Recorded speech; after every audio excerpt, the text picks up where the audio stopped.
Finally এসে গেল আম সত্য বানানোর সিজন। ফার্স্টে আমগুলোকে চিপে নিয়ে তারপর কড়াইতে ঢেলে দেওয়া হয়, তারপর কিছুক্ষণ নাড়াচাড়া দেওয়া হচ্ছে।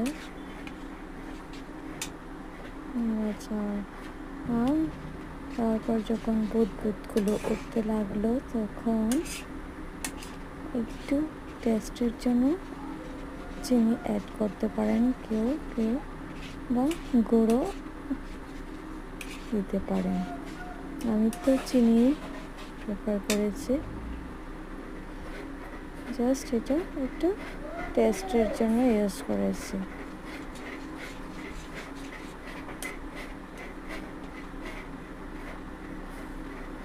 কিছুক্ষণ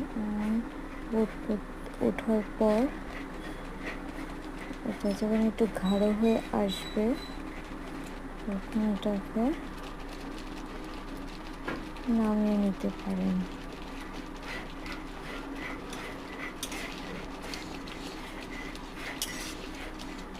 আর একটু গাঢ় করতে চাই, কেউ হালকা গাঢ় করে, কেউ একটু ভারীটা পছন্দ করে। আমাদের একটু মিডিয়াম